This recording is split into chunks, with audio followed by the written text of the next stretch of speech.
وہی ہے خالق کائنات جس نے اس پورے نظام کو بنا رکھا ہے۔ یہ اتنی نہیں ہے، یہ جو زمینوں میں نظر آ رہی ہیں ان کی تحقیقات کرتے کرتے کئی لوگوں کی زندگیاں ختم ہو گئی۔ کچھ چاند کی تحقیق پر چلے، کچھ سورج کی تحقیق پر چلے، کچھ زمین کی تحقیق پر چلے۔ انسانوں کو بھی اللہ نے یہ علم دیا ہے، یہ عقل دیا ہے۔ یہ جو سائنسدان اپنی تحقیق کر رہے ہیں یہ کبھی یہ نہ سمجھیں کہ یہ ہماری مارے ہوئے تیر ہیں، بلکہ اللہ اپنے بندوں کو خود اتنی سمجھ بوجھ دیتا ہے کہ وہ اس کی نشانیوں کی کھوج لگائیں اور کائنات کو بتائیں کہ کوئی تو ہے جو طاقت اسے چلا رہی ہے، کوئی تو ہے نظام جو اس کی پرورش کر رہا ہے۔ لیکن یہ دھوکہ باز بن جاتے ہیں کچھ لوگ کہ وہ تحقیق کر کے سمجھ تو جاتے ہیں لیکن بعد میں جب ان کو علم ہوتا ہے کہ اس کے پیچھے کوئی طاقت ہے وہ بتا نہیں پاتے، اس لیے کہ کفر ان کے دلوں میں رچ بس چکا ہے۔ آپ کو ایک اور سائنس کے اسٹوڈنٹس کے لیے بھی یہ بات ہے، آپ کو معلوم ہے یہ ستارے جو ہیں، سیارے ہیں، یہ اپنی عمر مکمل کر کے ابھی کی بات ہے، یہ سائنس ایک بڑے سائنسدان نے اور ناسا کے لوگوں نے بھی جو خلا پہ جاتے ہیں اسپیس پہ، ان لوگوں نے یہ بات پیش کی کہ ستارے جتنے بھی ہیں گیلیکسی میں اس میں سے کچھ کی عمر ہزاروں سال کی ہوتی ہے، لاکھوں سال کی ہوتی ہے۔ جب ان کی عمر مکمل ہوتی ہے تو یہ ایک جگہ جا کر کے ٹوٹ جاتے ہیں، داخل ہو جاتے ہیں، جن کو بلیک ہول کہا جاتا ہے۔ بلیک ہول کیا ہے؟ سائنسدان کہتے ہیں اس کی تحقیق ابھی تک نہیں ہو سکی۔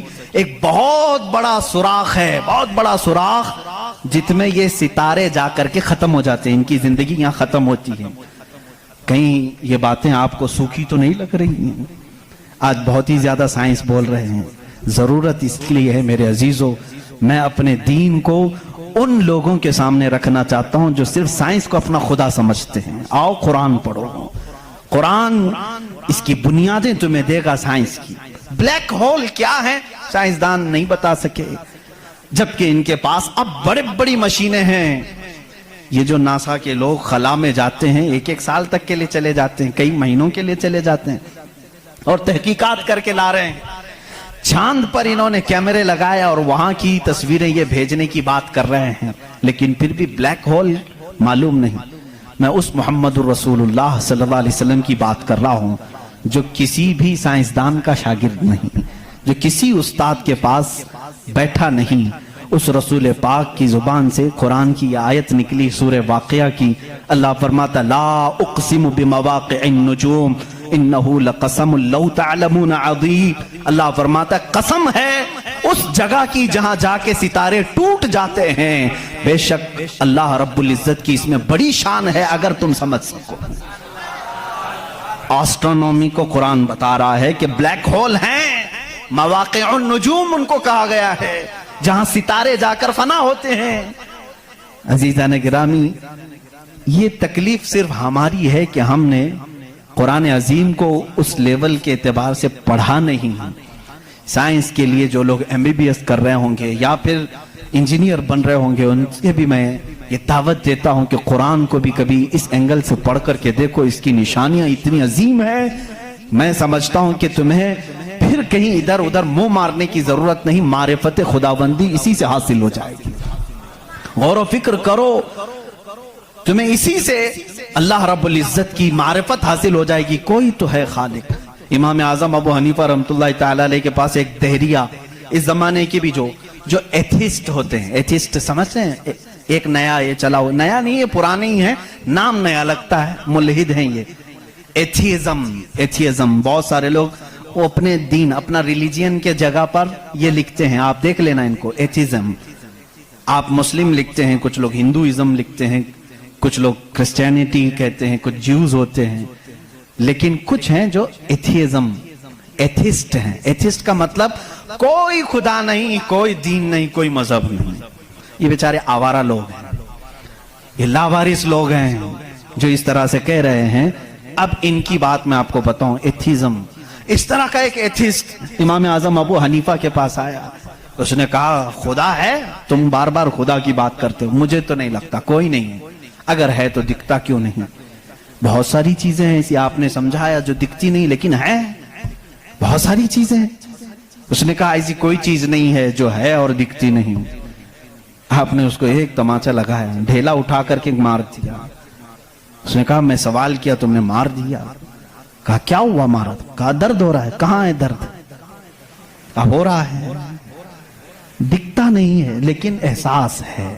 بہت ساری چیزیں ایسی ہیں جو دکھتی نہیں ہے لیکن ہے, ان کا وجود ہے. بہرحال آپ نے اس کو جواب کیا دیا؟ کہا سنو, میرے ساتھ آج ایک بڑا عجیب واقعہ پیش آیا. میں سمندر کے کنارے گیا تھا, میں نے دیکھا ایک کشتی کو, اور وہ کشتی کی تعجب خیز بات یہ تھی کہ وہ اکیلے چل رہی ہے, کوئی نہیں چلا رہا. سامان خود سے وہ لاد لیتی ہے اپنے اوپر اور چل پڑتی ہے سیدھے راستے پر. پھر تھوڑی دیر کے بعد ساحل پر آتی ہے اور اپنا سامان خود ہی اتارتی ہے. پھر جیسے ہی وقت ہوتا ہے پھر چل پڑتی ہے. کوئی کشتی بان نہیں, کوئی ملا نہیں, کوئی کیپٹن نہیں اس کے اندر, سواری بھی نہیں, خود سے سب چل رہی ہے. یہ اس دور میں امام اعظم کہہ رہے ہیں جب الیکٹرانک دور نہیں تھا. آج کے لوگ ہو سکتا ہے یقین کر لیں الیکٹرانک کشتی ہوگی, ہو سکتا ہے کوئی اس کو الیکٹرانک مشین چلا رہی ہوگی. ایسا نہیں ہے, اس زمانے میں کوئی اس چیز کی ایجاد نہیں تھی. اس نے کہا کیا پاگل پن کی باتیں کر رہے ہو, کس کو بنا رہے ہو تم؟ کیا ایسی کوئی کشتی ہے جو خود سے سامان بھی اتارتی ہے اور چڑھا بھی لیتی ہے اور چلنے بھی لگ جاتی ہے؟ امام اعظم ابو حنیفہ رحمۃ اللہ علیہ نے فرمایا اتنا تیرا دماغ چلتا ہے کہ کوئی کشتی سمندر پر بغیر چلانے والے کے نہیں چلتی. یہ پورے دن اور رات کا نظام اور لوگوں کی موت و حیات کا نظام, زمین سے پودوں کو نکالنے کا نظام, برابر وقت پہ موسم کے آنے کا نظام بغیر کسی کے چلائے کیسے چل سکتا ہے؟ کبھی اس میں تاخیر تم نے دیکھی؟ کبھی تم نے یہ دیکھا کہ رات ہوئی نہیں؟ کبھی تم نے دیکھا کہ دن ہوا ہی نہیں؟ وہ اپنے وقتوں پر ساری چیزیں چلا رہا ہے. عزیزان گرامی, ان تمام چیزوں میں ایک نشانی ہے اس کے وجود کی. اسی لیے اللہ رب العزت نے سورہ اخلاص میں یوں فرمایا قل هو اللہ احد, اے محبوب آپ فرما دے وہ اللہ ایک ہے. اب ایک ہونے کی نشانیاں بھی بہت ہیں, ایک ہونے کی نشانیاں بھی بہت ہیں.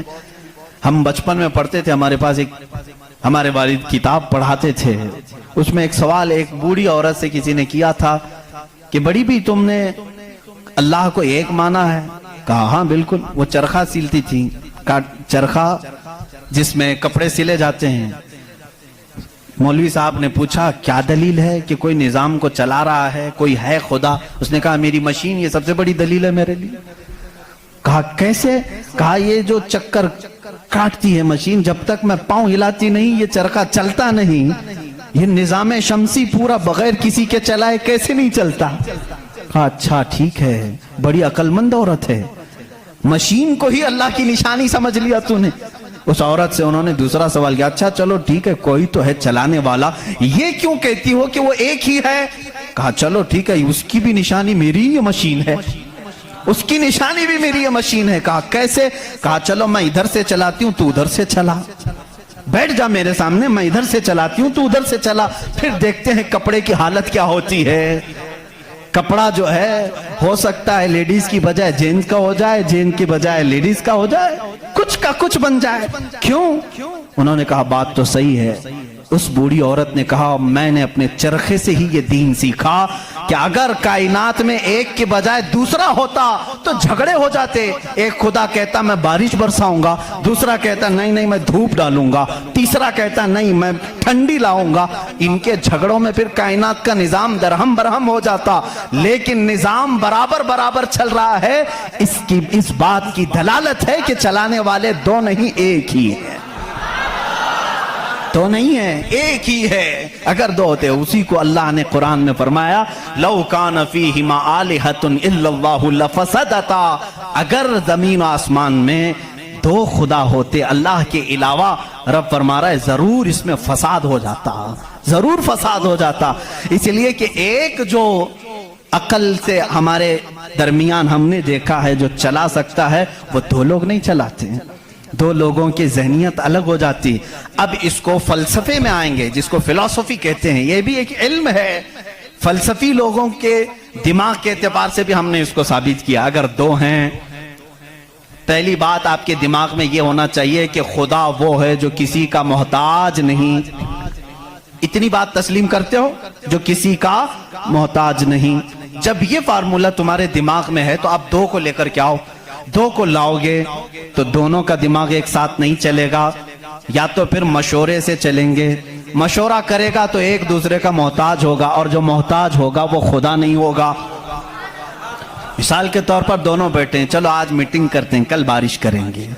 تو ظاہر سی بات ہے ایک نے دوسرے کو پوچھا تو پہلا والا دوسرے کا محتاج ہوا کہ نہیں. اب خدا کے بارے میں ہمارا تصور یہ ہے وہ اپنے کاموں میں کسی کی شراکت نہیں چاہتا, کوئی شریک نہیں ہے اس کا. اب اگر شریک ہو گیا تو اس کی فضیلت کہاں ہے؟ ایک ہونے میں جو فضیلت ہے وہ دو میں ہے نہیں. ایک ہونے میں جو فضیلت ہے وہ دو میں ہے نہیں.